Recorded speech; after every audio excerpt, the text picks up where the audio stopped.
action. Welcome back to This is Florida. I'm Nate Riggs. I'm here with Josh. Hey everybody, how you doing? Welcome to the latest episode of This is Florida. We're doing What are we good. talking about, Nate? I'm doing good. Oh, I didn't ask. How are you doing? I'm doing okay. I'm doing okay. A lot going on in the world, but a lot going on. Yeah. A lot going on. Busy man, busy world. What are we talking about? Hey, today I want to talk a little bit about something that's pretty important both for sellers and for buyers. And what we're going to be talking about is ways to increase your home value yourself. Ooh, Daddy, we're making money today. Yeah. We're making money today. Yeah, before we get going, though, be sure to like this video, hit the notifications, subscribe to the channel. We'd love to see you around. Leave us a comment if we missed something or you think maybe, our ideas are stupid. Yeah. Leave us a note. Or if you want to come for us, go ahead and try in the comments section. I welcome all comers. Yeah, come on. We're there. Let's chat. Let's chat. Go ahead and like it, subscribe it, and challenge me in the comments section. I look forward to it. All right, so Josh, this is pretty important, and I want to touch base on both sides. One is for the buyers, we're talking about buyer expectations, right? What are we expecting when we purchase a house? But it's also important for sellers too, because a lot of times people will either build a brand new house from the builder or they'll buy a house that was updated by the last seller, and they'll live there for like 10, 12 years, maybe it's 7 years even.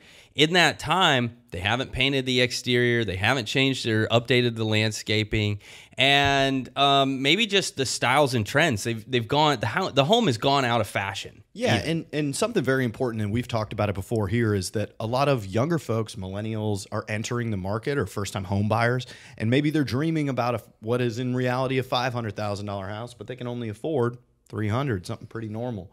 So we're talking about ways to turn your $300,000 home into that $500,000 dream home that you thought about in your head, how to get those bathrooms, that kitchen, all that stuff. That's it. And not necessarily for the person who's buying a home and wants to flip it and sell it in 2 months later. This is a normal person. They buy their first time home. They're going to live in it 3 to 5 years before they either decide to rent it out or sell it. And they want to have top value when that day comes. So, this is important. Inventory is low right now. So the $300,000 starter home, it's kind of going extinct. And I'm going to say something that is kind of controversial because I hear it all the time about how, hey, there's no affordable housing, this, that, the other. Well, there is affordable housing. It exists. I see it. I show it all the time. It's just that most people don't want to live there. And I'm not telling you that you should lower your standards. I just want to show you how maybe a home that isn't top dollar can become top dollar. So we'll get to it. Josh, what's the first thing we're going to look at doing? The first thing we're going to talk about is that standard maintenance that comes with basically every home, and that's often referred to as sweat equity.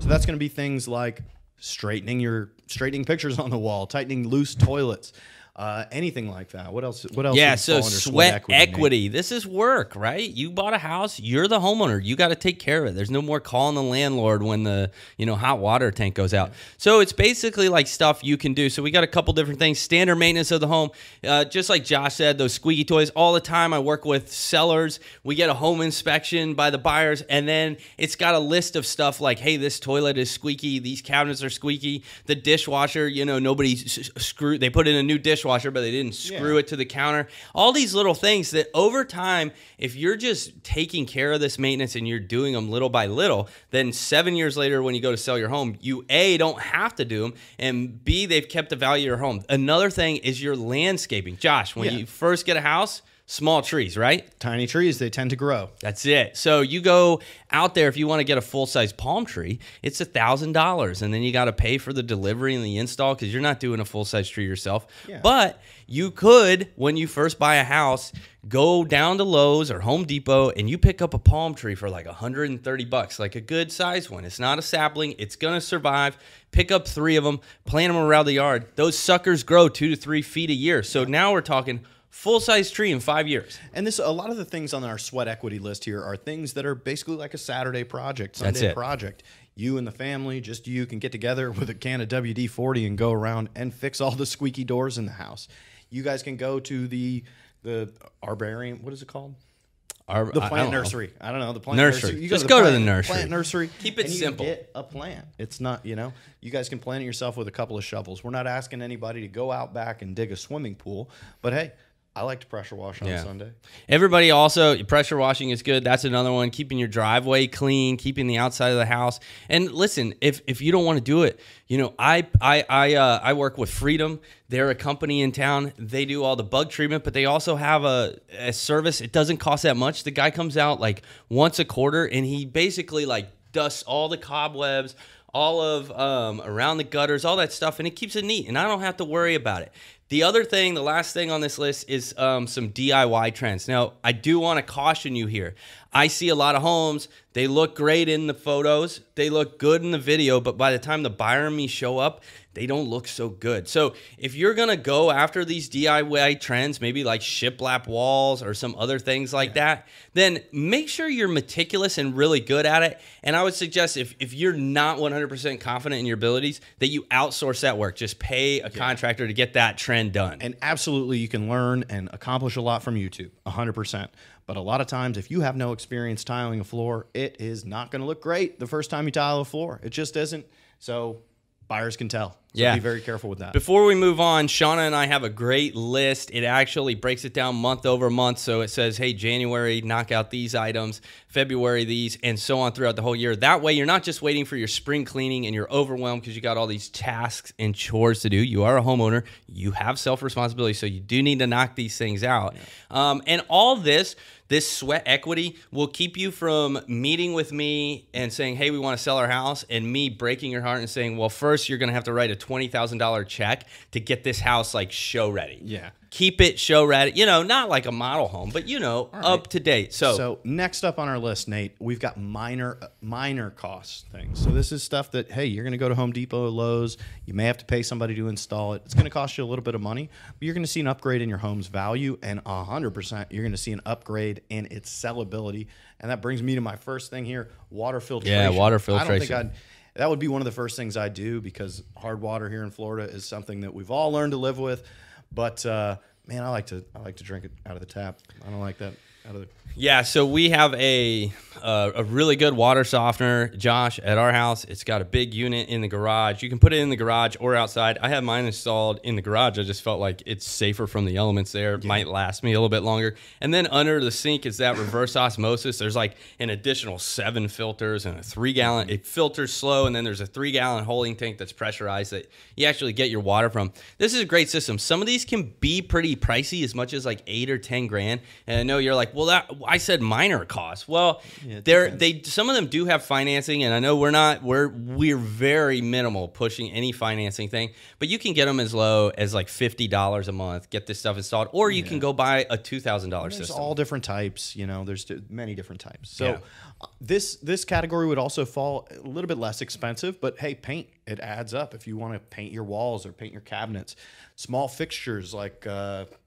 knobs, things like that. Hardware. Okay. There you go. Josh is talking about hardware. So on like your kitchen cabinets, a lot of times you buy from the builder, they don't come with the knobs on them unless somebody paid extra. So what you can do, you can go down to Lowe's, or if you want to get real artsy, go to like Artsy Abode or one of these places where they have neat. I would just caution you that you should look at the modern trends. Look at what's going on, because that's how you're going to get the most money out of it or build the most equity. Also, be sure when you do that, don't just eyeball it. When you go to Lowe's, they've got a kit where it centers up the knob perfectly. That's cheap and inexpensive.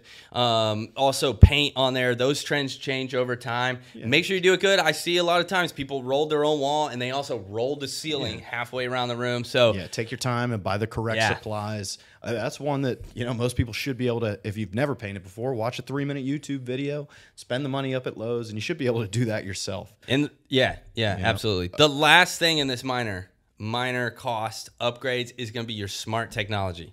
You got any smart technology in your house? I think everybody. I got lights all over the place. I've got a Ring doorbell, and that's one that, hey, Black Friday hits or there's a sale. You know, you pick something up, whether it's Google or Amazon, whatever environment you go in, and you could take that as far as a $100 Ring doorbell on up to an entire smart home with speakers in every wall. Yeah, it is the future. We live in 2023, so you should put the time and the money into updating your home. A couple simple things. When I'm working with buyers or with sellers, I know if I walk into a home and I see those thermostats, security cameras, that kind of stuff, hey, Alexa, turn on the lights, the clapper, whatever it is, people want to see that.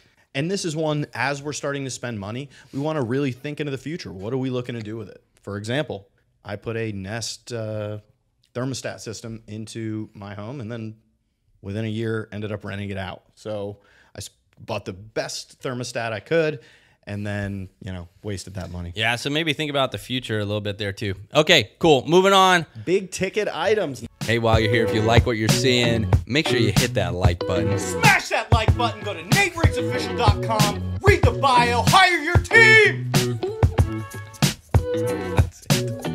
Big ticket items, Nate. Yeah, this is the big ticket ticket items. So these are not necessarily DIY projects. Some people try to DIY them. I highly recommend not, because I can tell. When I bring a buyer to your house, I can tell that you did this yourself, and we're probably not going to pay you what you think you deserve for it. I've done a lot of these myself with a general contractor. Yeah. With someone, and have done it a few times over the years, and I would not tile the bathroom floor by myself.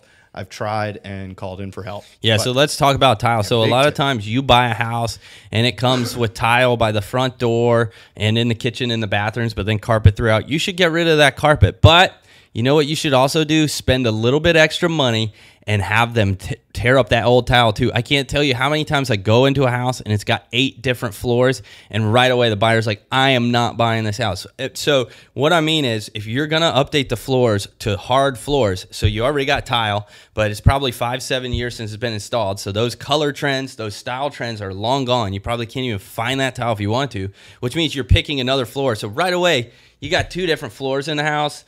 That's not top dollar. Yeah, and another big item would be adding walls, enclosing spaces, things like that. And I mean, we're not looking at a lot of money in lumber and drywall, but you're going to want to pay somebody to do that. So think about this. There's parts of downtown Jacksonville. We got a lot of older homes, like the older, more original suburbs. And you might go in that classic, like mid-century home. And a lot of times they didn't value, these are smaller homes that often came with a carport or a 1-car garage, and the laundry was out there. And then they also had a 3-bedroom and 1-bathroom home. I can't tell you how many 3-bedroom, 1-bathroom homes I go into. 2-1, 3-1, yeah. Today's standard, everybody's got to have at least 2 bathrooms, right? They don't even want a 3-1.5. They want a 3-2 or a 4-2. Well, look at this house. We can get one of these houses for under $250,000 in Jacksonville. Still, I can get you a 3-1 all day for that price in Jacksonville. But it's going to need some work. Yeah. One item you can do, you know what'll bring that up? Add a bathroom. That's it. And a bedroom. I actually added a bathroom, and that's one of the projects I in my house over on Murray Hill. We added a bathroom, and he was a general contractor who I knew through some people, and he was there.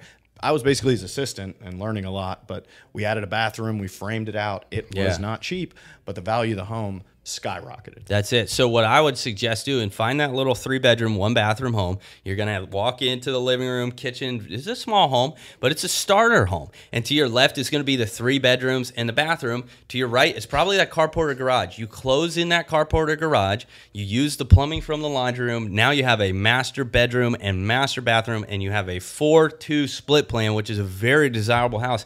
You might have just increased the value, I don't know, 50, 75 grand. It depends on the neighborhood, but that's where I come in, because I can break that down for you. Now, before you go to sell, one thing that you need to take into account is you eliminated all the storage space. So you're going to want to either have a storage shed or a detached garage, but lucky you, a lot of these 3-bedroom, 1-bathroom houses that were built in the 50s already have a detached garage out back. And so it's there.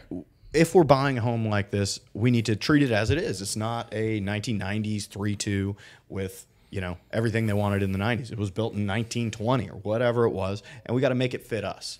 So our next item on the list, where we're spending money, we don't necessarily need help with this one if you have a truck or can rent one, but we're talking brand new appliances, fridge, dishwasher. What else you get? What else is in the kitchen? Oven.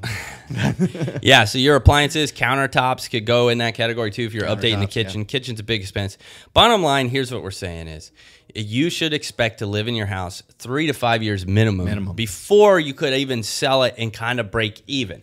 While you're there, you might as well update the house, bring it up to standards little by little, and it'd be good because you might be doing this separate from your main mortgage payment, which means when it comes time to sell, you're going to meet me. And the first thing we're going to say when Josh and I meet is, do you even need to sell this house? Because what we'd love to see happen is you updated this house and now you have a very rentable home. Well, there you go. And you're able to rent that house out. You're able to cash flow on that house. And then we're still able to help you find your second, third, fourth house. And we do this a couple times. And before you know it, you're purchasing these homes and you're updating them and you're putting a tenant in them right away. You're building your generational wealth. You're building your rental portfolio. And that's kind of what it's all about. That's our mission, is to keep people from, you know, waking up at 65 and realizing, man, I wish in my 30s and my 40s I would have put time into this. Exactly. And a big obstacle that a lot of people have is if you're qualified at $225,000